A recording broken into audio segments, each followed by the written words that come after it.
தாய் தமிழ் உறவுகளுக்கு வணக்கம். மது பிரியர்களுக்கு டாஸ்மாகில் மகிழ்ச்சியான செய்தி என்ற தலைப்பில் இந்த காணொலியை காண்கிறோம். மது பிரியர்களுக்கு டாஸ்மாகில் மகிழ்ச்சியான செய்தி. டாஸ்மாக் செல்வி ஜெயலலிதா இதை அரசுடைமையாக்கினார். தற்பொழுது சில்லறை வணிகங்கள் அனைத்தும் டாஸ்மாக் மூலமாக நடைபெறுகிறது. இதன் மூலமாக தமிழக அரசாங்கமே அரசு ஊழியர்களுக்கு இந்த வருமானத்தை வச்சுதான் சம்பளம் போடுது. ஆக டாஸ்மாக் தமிழக அரசின் நிதி ஆதாரத்தில் முக்கிய பங்கு வகிக்கிறது. சாராயம் வித்து அரசாங்கம் நடத்த வேண்டிய ஒரு சூழ்நிலை இன்னைக்கு தமிழ்நாட்டுக்கு வந்துருச்சு. தற்பொழுது மது பிரியர்களுக்கு ஒரு மகிழ்ச்சியான செய்தி. அதாவது ஜோசப் விஜய் தமிழ்நாடு முதலமைச்சராக பொறுப்பேற்றிருக்காப்புல. அவர் பொறுப்பேற்ற பிறகு மது பிரியர்களுக்கு ஒரு மகிழ்ச்சியான செய்தி டாஸ்மாக்ல சொல்லியிருக்காங்க. என்னன்னு கேட்டீங்கன்னா, இதுவரை பழைய பிராண்டு மது பாட்டில் மட்டும்தான் விற்பனை செஞ்சாங்க.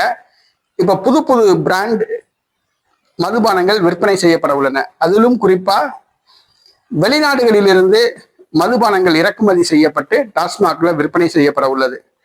இப்ப இந்தியாவில இருந்து தான் லோக்கல்ல உள்ள தயாரிக்கப்பட்ட சாராய தொழிற்சாலையில தயாரிக்கப்பட்ட சரக்குகள் தான் இப்ப டாஸ்மாக்ல வித்துட்டு இருக்காங்க.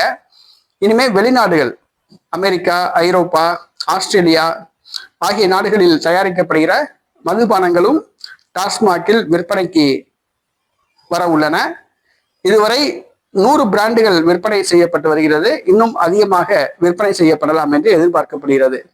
வெளிநாட்டு மதுபானங்களும் தற்பொழுது டாஸ்மாகில் விற்கப்பட உள்ளன. இது மது பிரியர்களுக்கு உண்மையாகவே ஒரு மகிழ்ச்சியான செய்திதான்.